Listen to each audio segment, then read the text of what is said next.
Hey everybody, welcome back to another episode of the Balance Podcast. And I know you're probably shook because you're like, wait, there's no music in the very beginning opening up the show. But don't worry, I got you. I'll be featuring at least 3 more songs throughout the show, but I'm just trying to switch it up a little bit, you know what I'm saying? But anyways, this is episode 39 and it's September 27th. Your girl's birthday is tomorrow, September 28th. So make sure you send me like some happy birthday stuff on social media, but more importantly, just to help me promote the crap out of this episode and just help me get so many listens. That's the best birthday present. Also, you can cash at me, but we'll talk about that later. So anyway, just given that my birthday's tomorrow and just me wanting to connect with y'all a little bit more, I just wanted to, I guess, have what I call a moment with me and just kind of like where I'm at with life, you know? And so something for me, I'll be 26 tomorrow, and I feel like I'm in a transformational it's just such a transformative time in my life right now. And I'm in transition, and when you're in these times, it's rough. It's not an easy road. It's a lot of curves, it's a lot of bumps, it's a lot of potholes, it's like Georgia infrastructure. So that's just kind of where I'm at. And some of the things that for me, being now my mid 20s, technically rounding up to 30, but we're not going to talk about that yet. I'm struggling with figuring out who I am. And it's like I have a sense of who I am and what I believe, but some things, and it may sound crazy to y'all, but sometimes I'm on Twitter and I realize that sometimes Twitter skews things. Like, what do I really believe, or what am I being pushed to believe about something? I found myself losing myself in it, and that's why sometimes I try to take, breaks from social media every now and then, here and there. But yeah, just figuring out what do I truly stand for? What do I want out of life right now?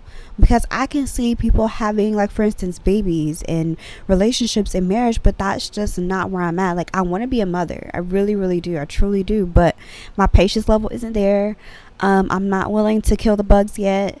Just things like that. And, and then when it comes to marriage, that's huge. And think about it, just spending your life with one person only, that's wild. I'm not there yet either. And for relationships, I feel like that'll be the closest point for me, but even there, I'm not there yet either. I want someone, to spend time with, kick it with, things like that. But something incredibly serious, not right now. There's so many other things I'm focusing on. There's my career I'm really trying to get rooted in and get off the ground. There's me just trying to pursue my passions and my dreams. You have all of those things going on right now that require more of my focus, pursuing my passions and things like that. And then again, just figuring out me, healing me, forgiving me, all these things. That's my priority, me. There's a time in life where you need to be selfish, and it's a limited time where you can be selfish, because once you get married, once you have kids, and once you're in a serious relationship, it's bigger than you, and it's just things like that. And so it's I don't want the life of others. I'm trying to figure out, what does my perfect life look like? And then my birthday's tomorrow, and I'm sitting here okay, what would make me feel good about my birthday versus what I've been told about social media for my birthday? Do I need to post these pictures of me all dolled up? Do I need to go out and do the utmost? What actually looks like the ideal birthday for me? And this birthday this year will not be, exactly how I want it to be, but still, I find myself trying to, it just reminds me of that Drake lyric when he's talking about this girl who went to Rome. She just went so she can take pictures and post it and tell people she went to Rome. No, it's just about experiencing life and doing what makes you happy outside of this social media stuff, outside of, public and peer pressure, things like that. It's just about being you, and speaking of being me, natural hair. I went natural almost 3 years ago. I actually went natural. It was 2017. No, was it? No, it was 2016. My bad. Math is hard. It was 2016, and it was the day after Christmas. I was just I'm done transitioning. It's too hard. I'm just cutting it all off. And for me, it was something huge because most of my life, I was known for my extremely long hair. I'm talking past midway down my back. It was super long. That's what I was known for. Facebook memories, those stupid little Facebook games we used to play in high school and stuff. a lot of people always mention my hair in that, and I'm like, but where is the stuff about me and who I am as a person? That's what I want to hear, what you think about me, my character, my talents, things like that, not my hair. That's so superficial. And so the natural hair journey was just something so much bigger for me. It was about, embracing my blackness, embracing myself, and being more than just my hair. It was also the path on starting to figure out who I am, and what I believe. And my natural hair is funny. Like, I'm getting it 3 years, and it's like, it's at the breasts and things like that. And it's exciting. And it's like, you're literally watching growth happen right before your eyes, And it's like that physical growth. Because when you're growing personally, like, you can sometimes see it, but it's not as tangible. So it's just kind of, I don't know, another way to just kind of manifest and visualize, growth, for me. And then just another thing, like I told you earlier, like I'm turning 26, and that rounds up to 30, and it's just like I'm still young, but I don't know, like society just, I don't know, you're tossed away at a certain age. They just value youth so much, like like I guess because your body with gymnastics, but like models, like you get a certain age and they don't really want you anymore, except Naomi Campbell, but she's the GOAT, so But all the aging products, and how they say you have to be married by 30, or you're like a spinster or whatever. And the whole the show The Nanny was based off of like Fran not being married by 30 and the way her mom pressured her and stuff. So it's just like, there's just this goalpost in life, and like when you're approaching 30, or you're old, and it's like, no, like 26 isn't old, 30 isn't old, 35 isn't old, 40 you're creeping towards it, but you're not necessarily old. But it's just like I'm going to be 26 tomorrow, and I just have this unnatural fear of aging, and it scares me. I feel like I'm getting old. I feel like life is passing me by, and in part it's because like I'm watching another generation come up, and it's weird and it's scary. Like you think about people like Kalani, or her baby daddy, like she's like I think 23 or whatever, or something like that, maybe 24. He's 22. Or like Meg Thee Stallion, I think she's like 24, so like I'm older than her, and I'm just a year younger than Cardi B. It's like you think about these people and you're watching it, or just even the generations you see like on social media, and I think about how like a Destiny's Child, like there's people in high school who like Destiny's Child last album came out when they were born, so like they don't really know Destiny's Child. It's just like, it's just watching things for you become archaic. Like cassette tapes are like phasing out, our generation, but I have some cassette tapes like Britney Spears, what I'm saying, Oops, I Did It Again, a classic, Don't Hate, NSYNC, things like that. And then we moved to CDs, but now you're seeing streaming, and then you're just watching all these things change around you, and it's scary. You're like, whoa, like things are changing, things are moving, and it's scary.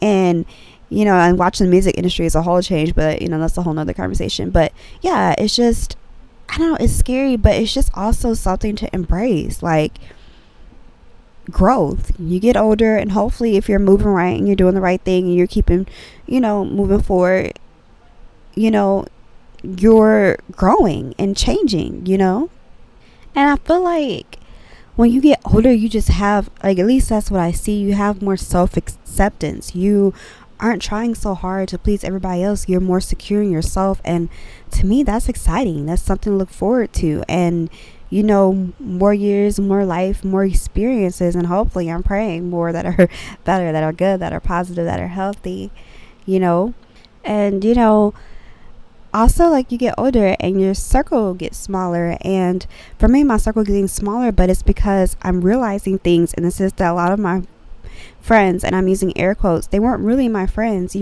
What are these friendships built off of? Are they built off of trauma? Because friendships that are rooted in and based solely off of trauma and hardship, that's not a good solid foundation for any friendship. And so then if one or both of you gets better, the friendship kind of shifts, because that's what this whole thing was about.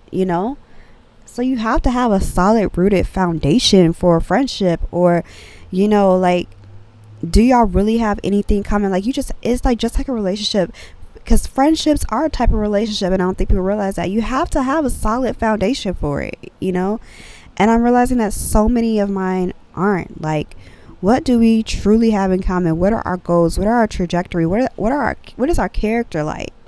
So it's just me embracing that this season is a season of me realizing you know what, let go. And then you're trying to keep people around because they're familiar, because you have history, and that's not a basis for friendship. It's not. Like, I'm realizing that. And Grey's Anatomy last night, I live to Grey's Anatomy, by the way, so, you know, be on my page that day, Thursdays at 8, you know what I'm saying, and How I Get Away with Murder at 10 last season, you know. There's a scene with Maggie and Jackson, and she is like, you know what, I don't like you, and you don't like me, and we're not friends. And it was such a cold, harsh, like, hostile scene, but it was a real scene.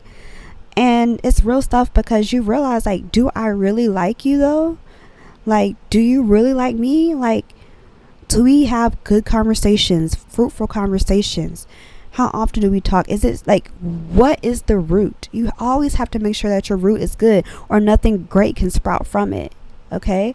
So just make sure your root is good. And I'm realizing a lot of my roots weren't good. So I have to let them people go. And I'm kind of just washing away everybody from my past. The past has to be in the past. This is a new life. This is just a new beginning for me, you know? So anyways, that's just a little bit about where I'm at right now. So just keeping it moving with the show. So celebrity news, I'm going to talk about Antonio Brown, because I know someone wanted to hear opinions about it, and I've been kind of delaying it because I want to make sure that I have what I want to say, and I want to have an informed opinion. So we'll get into that second, but I want to talk about first the Super Bowl. So it was announced that J.Lo and Shakira will be co-headlining the Super Bowl. And of course, as you know, Jay-Z is basically in charge and helping the NFL with their Super Bowl entertainment. So he played a huge role in this.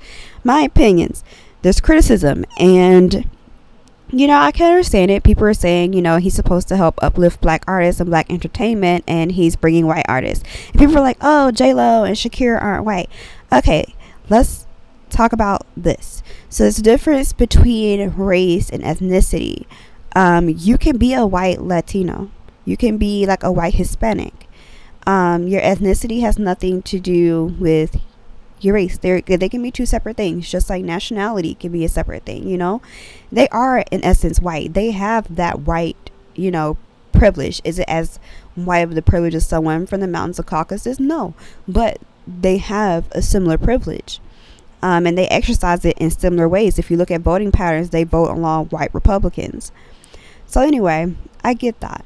But just kind of speaking from an objective point of view, it makes sense, because in the headlines, Latinos, Hispanics, they're being targeted a lot politically. So this is making a statement by having two Latin artists co-headlining the hugest, you know, entertainment event, period. You know, this is a huge moment. That's why they don't get paid for it, because they make their money off of just the moment.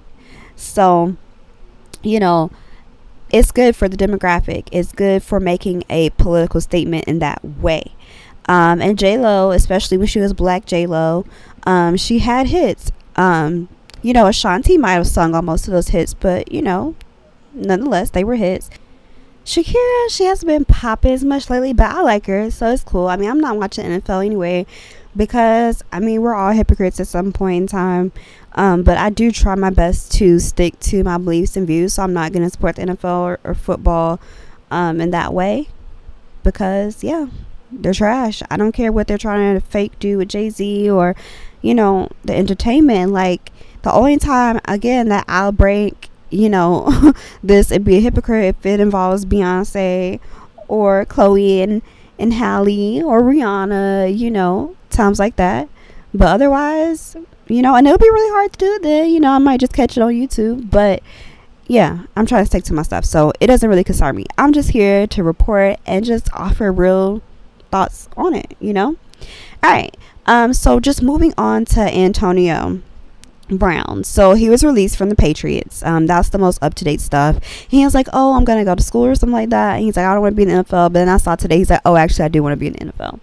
Anyway, so first and foremost, when it comes to sexual assault and rape, my default is to, in most cases, believe the victim, because they're often not believed and they're often telling the truth. Again, it's very minuscule percentages of people who are making up stories and lying.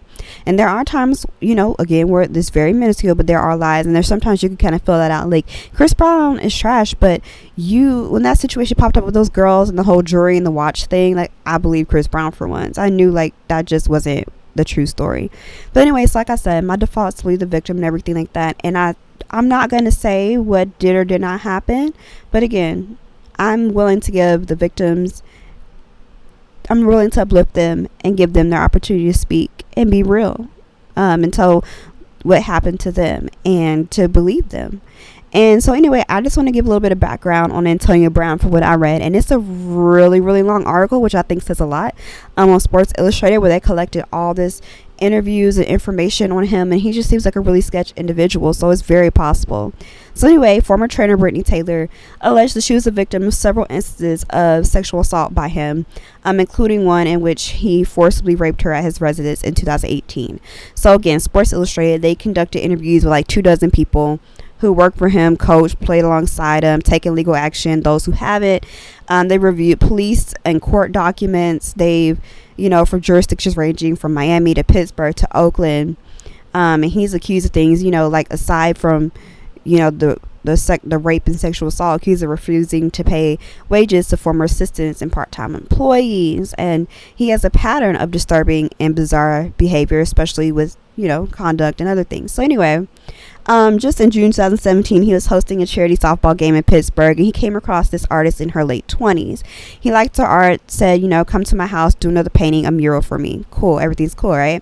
So her second day of working for him is when he quote unquote tried her, what she was saying. So anyway, she was kneeling, painting, doing things that they do.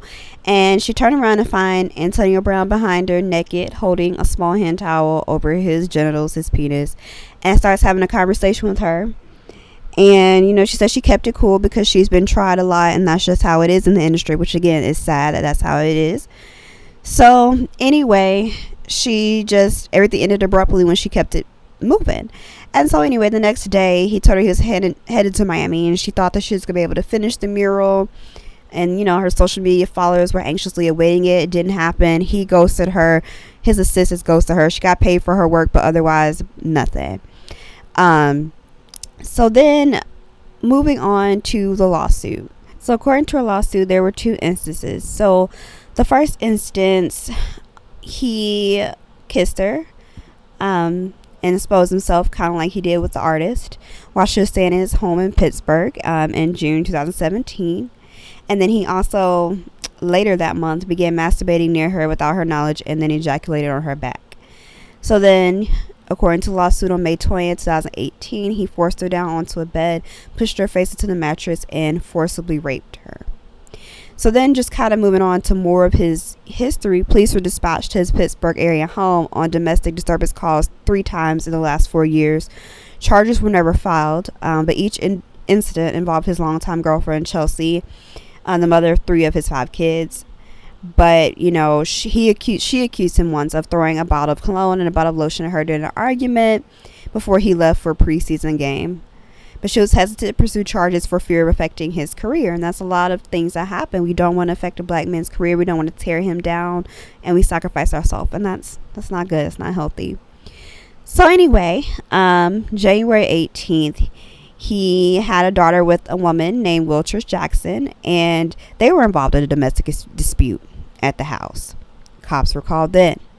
So just in general, he has a bunch of history of violence towards women and doing them kind of wrong on the money front. Like the girl earlier, the artist, she had dropped off something hoping to keep the professional relationship going, but he kept the art. He never paid her for it and just kept it moving. So anyway, just kind of addressing more, and I'm going to wrap it up with this, a little bit more of his sketchy ways. So in April 2018, Florida, police were called to his residence on 3 consecutive days. On April 23rd, he called to the police to report that upon returning from a 11-day trip, he discovered a handgun in a tote bag containing $80,000 that had been stolen from a closet in his apartment. The next day, they returned to the apartment after a call reporting that furniture was being thrown to the street from the 14th floor balcony, and he was the one throwing it, and he was very agitated, yelling that his building security had set him up. So, according to the lawsuits filed by the building's landlord and the family of a 22-month-old boy who was nearly struck by the furniture as he walked with his grandfather, they also settled for an undisclosed amount in April. He was just throwing items from his apartment in a fit of rage. And guess what that reminds me of? Chris Brown when he threw that chair out of the window, I think, for Good Morning America. So, anyways, Antonio Brown doesn't seem like a good person. So, this doesn't look good for his case. And again, it makes me lean more towards the alleged victim. All right, so we're going to take a quick break and we'll be right back with our interview today. We're building bridges that spread out like prisms, reflective and see-through, while others in prison sharing walls that's not equal. Run by devils who see shares and not people. Wanna keep you in the system, watching trauma like drama with the popcorn and Twizzlers. But I'm chill, rather trade it for a beer and a vape pen. I hope you hear what I'm saying, cause I ain't playing. No matter how hard the pill or sour the drug is, there's no excuse for being counterproductive. Caught in the vacuum and you power the suction, trying to clean up the mess, put you out of a dustbin. To grow we need light, but don't leave out the loving, cause we gotta get over before we go under.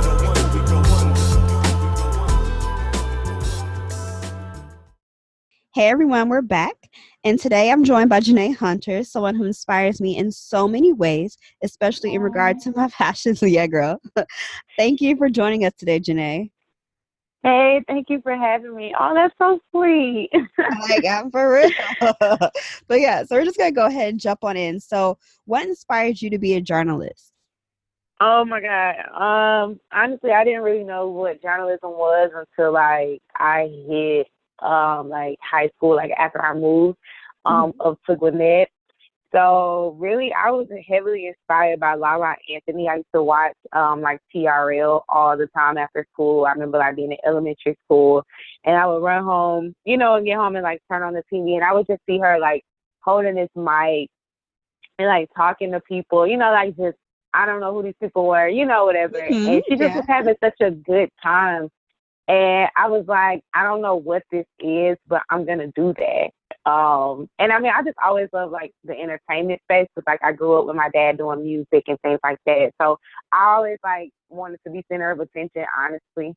So by the time I got to like 10th grade, I realized like I really, really love writing, but I really, really love like just being in front of a camera and, just talking to people, getting to know people's stories, getting to tell different types of stories. And I was like, I'm going to go to college and pursue journalism.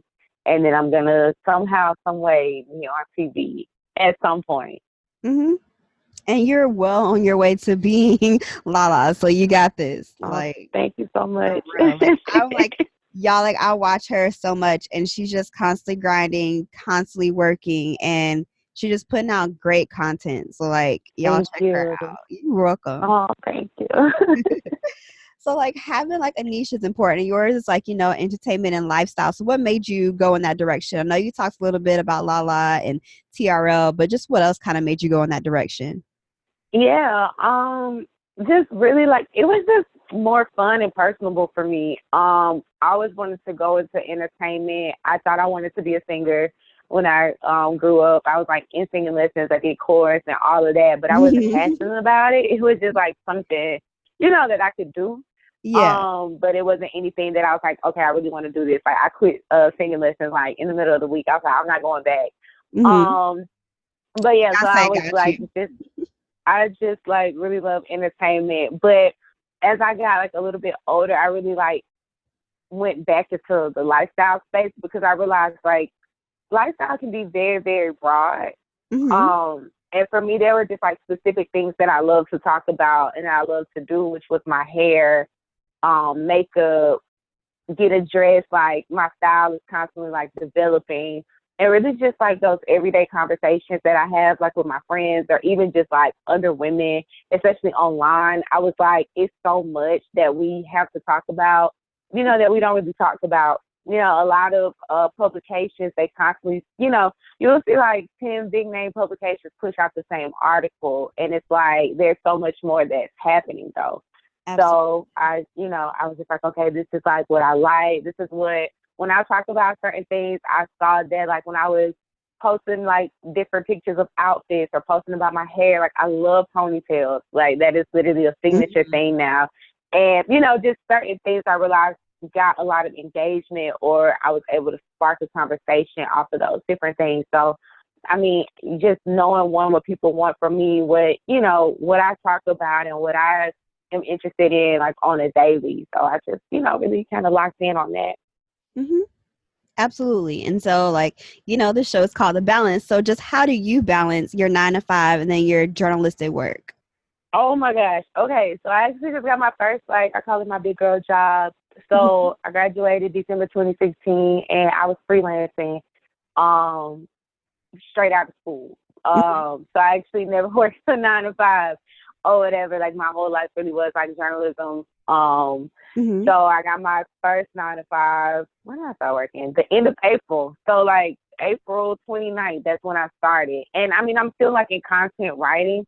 Hmm. So it's not really hard to balance. Sometimes it is because I do more like e-commerce writing. So I'm writing for like different like companies, their brands and services. And so sometimes I'm like, damn, I really want to like write about, like push this blog out really quick. Um, so a lot of times when I'm at work, I work on my own stuff, but I balance it. Like I knock out all of my work stuff. I try to get all of that done by like lunchtime. And Hmm. then if, and then I reward myself. But just also, wow, I journal a lot. I keep sticky notes around me a lot. So if I have a busy work day, I don't want to lose the ideas. I'll write it down on a sticky note and like, just pop it to the side. And it just Hmm. also just gives it my weekend. So, if I, trying to make sure like I go to different events, and continue to like network, if I'm not pushing out content, like if I'm not writing, that I'm still going out to network and get to know people and just feel like pushing out some type of like picture content. Hmm. Um, yeah, it's not really a hard balance for me, I guess, because I am like in my field. Hmm. Sometimes my creative urges just kind of hit when they don't need to. Hmm. Um, and so I'm like, don't get on Pinterest right now. I build pictures boards all the time. That's how I create like different concepts for blogs or like photo shoots or something. So yeah, just be disciplined. Hmm. Yes, discipline is definitely key. Definitely key. I'm still working on it myself, but I'm gonna get there Yeah, though, it's a process. Yeah. for sure. And just like you're talking about, you're in your field, and not everybody is in their field, and even if you are Yeah. pursuing your dreams, like that's just really hard. There's the fear of failure, there are moments of doubt where you just you're battling imposter syndrome, or you just lack faith in yourself and your future. Like, what are like 3 key pieces of advice that you could offer people? Oh my gosh. I literally go through all of this like every week. But it's really weird though because I feel like a lot of people have fear of failure, and I feel like I have like fear of success. It's really, really weird. Hmm. Um, 3 key pieces of advice. I would say really number one, just appreciate where you are like in your journey. I think a lot of times, imposter syndrome or just lack of faith in yourself comes from comparing yourself to other people. You know what I'm saying? Hmm. And we only get a glimpse of people's highlight reels. Nobody sees anybody's like day to day journey, or, like you don't see people constantly like shooting a shot, and like, we don't see the rejection emails and all of that. So I would say just number one, appreciate like where you are. Because when you think about like where you were, 3 months ago, I'm sure like you've made some sort of progress. Hmm. Um, I would also say, honestly, like take a detox off of social media. I try to go at least like 3 days a week with no social media. Um, just to like keep my head clear, just like really be in my own space and really just kind of get back to knowing like who I am, and like Hmm. just really knowing like what I'm capable of, who I am, the work that I've done, the work that I'm doing. Because it can be hard to focus and really be sure of yourself when you're constantly tapping into so many different lives, so many different, voices and, Hmm. things are happening. And then it's like you see somebody over here doing an event. It's like, dang, why am I not there? But then you got to realize, like, you're not even interested in that type of stuff. You know what I'm saying? Hmm. So I would say that. And then just lastly, I would honestly say just keep good people around you. I would say, and not just good people, but people who are one, like confident in themselves and in what they do. They don't have to be like at the top of their game all the time, but just people who like are constantly working towards something. You know, you don't always want to be around like just Debbie Downers or people who, you know, will constantly feed into like that fear that you have. You know what I'm saying? And I think that's something that I'm really blessed to have. Even if my friends aren't in like that creative space, or they're not blogging, they're not writers, or they're not in media, you know, they're still confident women. They're women who know who they are. They're women who constantly work towards a bigger goal every single day. So I have my moments where I'm like, okay, I don't know what I'm doing, but you know, like they just, you know, affirm me, reassure me, and things like that. So I think that that's really important, is to really have like that good group of friends, um, that just really help keep you like centered. Mm-hmm. Absolutely. And just listening what you're saying, like you make some really good points. Like one thing I always try to tell myself, like there's this quote that somebody told me that, comparison is the thief of joy. And it really will, It like is. steal your joy if you let it. And It earlier, will. yeah. And earlier in the show, in a segment, I was just talking about like social media and just the distortions it can have, like, and create within you. So it's just interesting that you brought that up about, your social media detox, because it can like affect you on a mental level. And I don't think people really get, how much it can affect you in so many different ways. So that's definitely. Yeah, it will definitely have you out here looking sad, or making you feel like you're not enough, or that you're not doing enough. I mean, I definitely have those days when I get on social media and like I just see so much going on. You know, I literally had a talk with my she used to be my former editor when I was working with the Atlanta Voice newspaper, Mm-hmm. and you know, I was just like, I'm not doing enough. I just literally hit her up. And it's all because I saw something happen with the Revolt music conference that they had here, the summit. Mm-hmm. And I had seen this girl, and it was a really good opportunity for her. She had the chance to like, you know, get the mic, ask a question, and she like shouted out her own platform, and Diddy was like, I want you to come work for me at Revolt. And Oh, I saw that, and I was like, that's so dope. Like, you know, yeah. congrats to her. And then, of course, though, that moment kind of hit a little different, because it's like, dang, why wasn't I there? Why didn't I go there? Like, why am I not doing enough? You know, I'm like, wow, I'm not doing enough. I'm not going hard enough. I'm not at enough events. I'm not, you know, like I'm not pushing out content. Nobody's seeing me, you know. Mm-hmm. Um, and I'm like, literally, my editor, she's like really like a second mom to me at this point. Like, I mean, she just had to bring me back to reality. She was like, you're not even in the music scene. Like, that's not even your content. Like, you Yeah. know, so like number one, girl, you do lifestyle content. Like, so being there would have been great, but at the same time, like, how would that have played into what you do?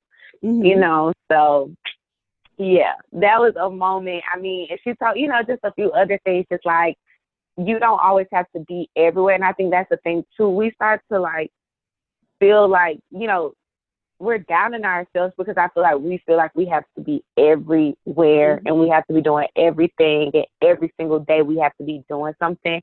And that's just how you burn out though. You know, even if you only go to 2 events a month, or push out something twice a week, or, you know, whatever, like don't burn yourself out. Mm-hmm. So yeah, that was also something she shared with me. So yeah, social media will definitely have you like, wow, I need to be at the skateboard convention because everybody else is there. But Mm-hmm. what do I know about skateboards?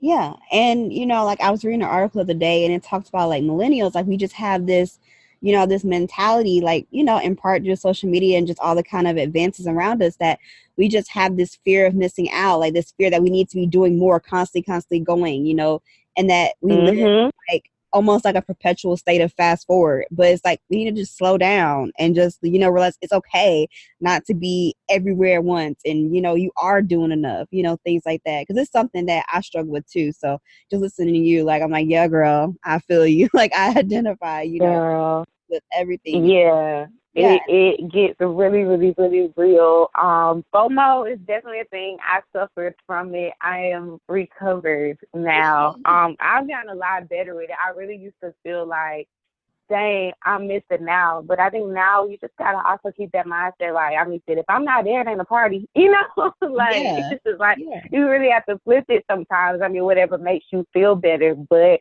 yeah, just also, yeah, like, we don't have to be everywhere at all times. Like, it doesn't.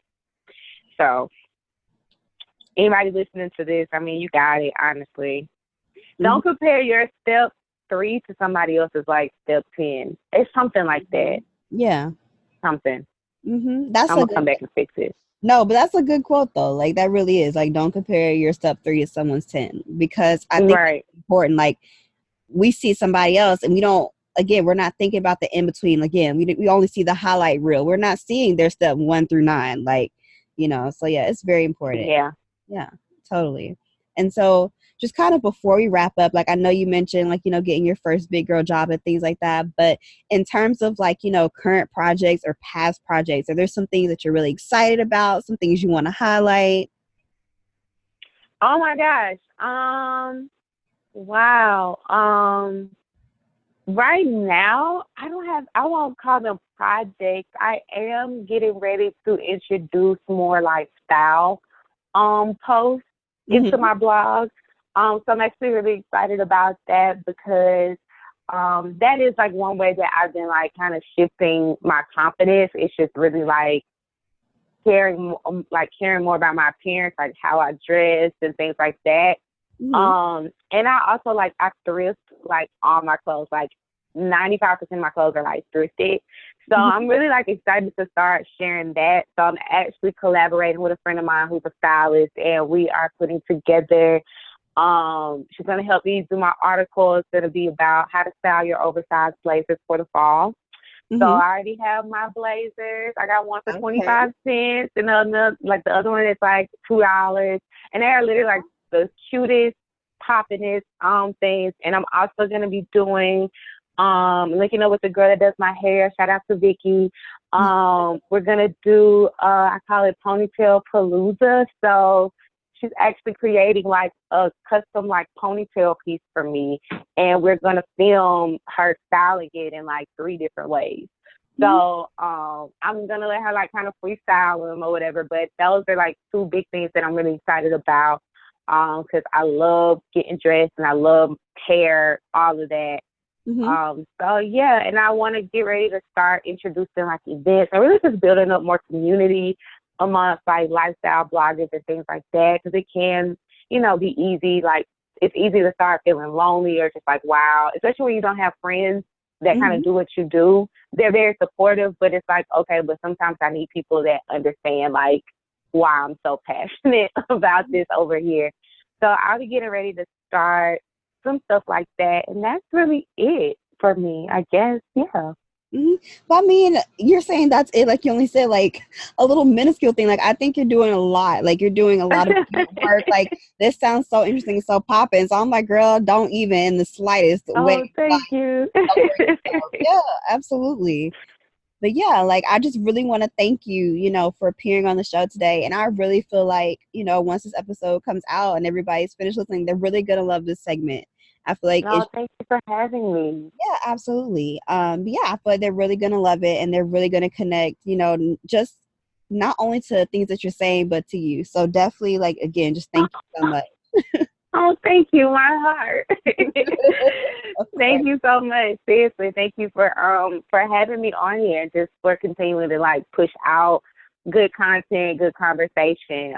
It's definitely needed. I know sometimes when we create our own platforms, it can like start to get frustrating, because it's like, you know, you feel like, who cares about what I have to say? But you know, I am very proud of you for like being very like consistent, and continue to just like push it out. I mean, yeah, like keep using your voice, because I mean, it's needed, especially in a world of like saturation. Nothing saturated, but I feel like topics and things like that can be.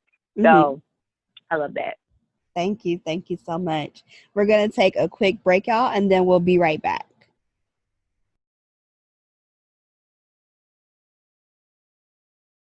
Nah,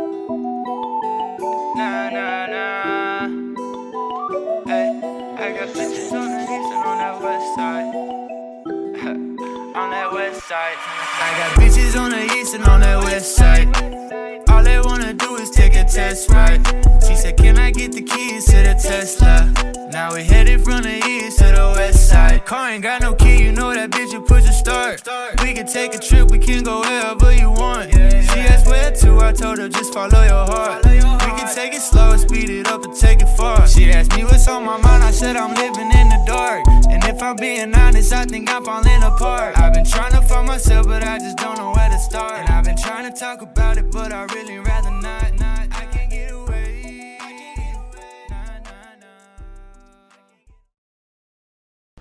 Hey everyone, we're back, and as promised this week I wanted to take a look at candidates Andrew Yang and Beto O'Rourke. I don't know how much longer they'll be in the race, but it's worth looking at them and just kind of tackling some of the things. So I went to their website so you can easily find this information and much more, because I'm here to provide tidbits, but you have to take that initiative to learn more yourself, be informed. So anyway, we're going to start with Andrew Yang, and I got all this information again from his website. And just to give you a little bit of background on him, because I want you to know where these people come from, what's their experience level, things like that. He's an entrepreneur, so no political experience, and I think we're seeing how that goes. And I'm remaining objective, but I just want to point out that they do need some type of political experience. I do appreciate that on his website he mentioned that he's not a part of the traditional political establishment, which is good because we don't need typical establishment politicians. So anyways, there's that. Things that I saw on his website that intrigued me was the idea of a 12-year congressional limit, because again, he pointed out the 90% level of successful re-election campaigns, and they were getting these same people in Congress who were obviously not responsive. So there needs to be a limit to not only to hold them accountable, but also to continuously get in fresh blood and new ideas and to move with the times. And then not only that, again, he also posed the idea of an 18-year Supreme Court term limit, which would be a good fight as well, because of course, as you know, the Constitution gives them a lifetime appointment, and many truly believe in that. But I also, again, same kind of idea. You need fresh blood, you need people who move with the times, and that holds them accountable to do right. So anyway, those are some things. Another thing is he didn't really have a fleshed out policy, but he said that a part of his platform was to make it easier for Americans to move for work. And I think that's good because, a lot of jobs don't necessarily provide relocation expenses. Additionally, as everyone knows, he wants to give everybody $1,000 a month. And he says it'll help people educate themselves, start businesses, be more creative, stay healthy, relocate for work, spend time with their children, take care of their loved ones, and have a real stake in their future. According to him, I haven't done the calculations, math is hard, but according to him, a universal basic income at this level would permanently grow the economy by 12.56 to 13.10%, or 2.5 trillion by 2025, and would increase the labor force by 4.5 to 4.7 million people. So you math people out there, see if it'll work, see if he's right. But this is what I got from his website. My thing about that is he's absolutely right. It will definitely help with healthcare expenses. It'll definitely help with creativity, and it'll definitely help with health and, spending time with your children, taking them out, having experiences, and to help, again, with taking care of loved ones. But starting a business takes much more than $1,000. And, again, you already don't make enough now to do everything you need to do, and that extra $1,000 will help a lot. But is that going to give you enough to truly be able to start a business like he's thinking? I don't know. Then educate themselves. Education's really expensive. That extra $1,000 a month, I'm not sure how far that's going to go, because even if you're doing, like, let's say a graduate certificate program, it's over $1,000 in tuition. So there's things like that. And then relocate for work. It's very expensive to relocate. I had to temporarily move, and just driving 2.5 hours, moving the stuff there, that was going to cost anywhere from, because I had different price ranges, from $1,200 to $1,500 just to get them to drive down there and move it. But that's not including paying for the boxes and the packing and all that stuff. That was just for them to drive the truck down there, and load it for me. And that was just a one-way unloading, by the way. So again, it's just very expensive for these things. And he has a good point in so many ways it can be helpful, but not necessarily every way. That again just points how out of control expensive things are. Another thing that he said, that he wanted to decrease pretrial cash bail. If that's for non-violent offenders, fine, absolutely. If it's for like, marijuana charges, whatever, that's fine.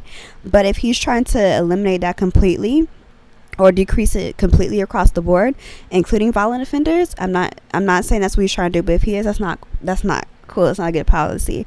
My grandmother was murdered, and right now the alleged murderer is out on bail, and I know that you can probably tell by the tone how that makes me feel. So just think about, she still had to come up with like $100,000 or something like that, and if you decrease it, how much easier it will let her and people like her to go free. So yeah, not necessarily for it if it applies to, across the board. If you're violent in any way, it shouldn't apply to you. If it's a menial drug charge or something so silly and stupid, then sure. One thing that was really out of the box for me was lowering the voting age to 16, and he had all these different reasonings for it. And it's like, you're a legal adult and can vote at 18, but your brain's not even fully developed then. It doesn't stop till you're like 25, and you're talking about 16, you're like, again, I talked about earlier in the show, I'm trying to get my views fully established now, and I'm 25 going on 26 tomorrow. Again, help me promote this episode's birthday gift. But 16, oh my gosh, I was stupid, I was silly, I was immature. There's no reason that 16-year-olds should be allowed to vote. Like, just no way. So anyway, those are a little bit about Yang's policies and ideas that I pulled from the website. And again, he has plenty more. There's some that he went more in detail about than others. Some are just like, hey, this is the problem, but he didn't offer really any tangible solutions. So Beto wrote, so about his background, he was the youngest member of the El Paso City Council, and he served as a congressman for the 15th district in Texas. He mentioned environmental justice on his website, and he pointed out, the location of black people, or not black people necessarily, but people of color next to hazardous places. And that's a part of his platform. And speaking of environment, in terms of climate change, he wants net zero emissions by 2050 and wants to be halfway there by 2030. And that kind of reminds me of Julian Castro's platform in terms of climate change. And he also wants to donate $5 trillion towards climate change. And then kind of moving more into like healthcare and things like that. He supports, expanded healthcare. He also wants to repeal the Hyde Amendment, which prevents federal funds from going towards abortion services. He wants to fully support and enact the Equality Act, which will afford protections against the LGBTQ community. He also believes in putting forth executive orders to ending the assaults on LGBT rights and to protect trans women of color. He wants to completely end cash bail. And again, like all these things like pre-cash bail, all that, it really does disenfranchise minorities. Do not get me wrong. And again, for non-violent people, that's fine. But again, for violent people who are out here raping and murdering and, sexually abusing people, like they don't need it lowered. They need the max. And other things that he mentioned. So he was talking about in terms of domestic terrorism. He said that he wants to ensure that the FBI and the DOJ prioritize right-wing violence by improving data collection regarding hate crimes and treating far-right violence as an organized crime problem. How is that going to make sure that we're eliminating and reducing and really tackling, right-wing violence just by making sure we have the data collection? The data is there. The data can be there. It's just they don't want it to be there. And it doesn't matter if you have the data, because again, there's data there now, but are we doing anything about it? Police brutality, all these things, there's data there, there's images, there's evidence, all of that, but we're not taking the steps to do anything. So if he's just saying that data's the way, that doesn't look good to me. And then he said, again, identify white nationalism as a threat in the national counterterrorism strategy and ensure the DHS has adequate resources to combat it. So for me, it just wasn't specific enough on LGBTQ, black, and Muslim hate crimes. And then what are the adequate resources to combat it? I will be honest, when I went to his website and I was looking through his stuff, it was the hardest that I've looked through so far to pull information from. Julian Castro had a really detailed website, I'll tell you that. But O'Rourke, like his was very vague. And I don't know if it was his or Yang, but it might have been O'Rourke where it said read more here.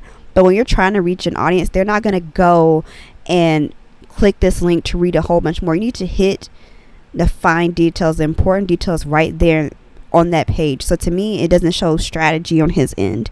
You know, it wasn't specific enough. I want to go to your page and just see specifics. Like, you're talking about 5 trillion towards climate change, net zero emissions by 2050, getting them to zero, you know, and halfway there by 2030. That's specific. But when it comes to things like, you know, repeal the Hyde Amendment, that's very specific. But when it comes to domestic terrorism and white nationalism, you're not specific enough. And that, for me, as a person of color, as a black woman, that's not good. So yeah, that wraps up our show. But don't leave. Be sure to check out the last music selection that I'll be playing at the end of the show. And again, you can find these social media handles. I'll be tagging them on Twitter for all the music artists if you're interested to listen to them again or to find out more of their music or anything like that. And it'll also be in the description for the episode. Again, my birthday is tomorrow, so please help me promote this episode. I want to say to my new listeners, thank you for listening. Please come back, subscribe to both new and old. Please review and rate on iTunes, or Apple rather. And please be sure to promote this episode, promote the podcast, help me spread the word, help me make it bigger. Thank you so much, and we'll be back soon. Stomping grounds, and I'm looking at these black men get convicted, and all these black women feeling unprotected. Nostalgic about divorce papers on her dresser. My mama stressing, we got bill collectors. Boiling water on the stove just to bathe in it. Double up on the blankets when the oil was missing. And she working 3 jobs just to make a living. I admit, I stopped paying attention. Started acting out more in the school system. Had a lack of vision when they do statistics. I'm supporting the analysis from the census.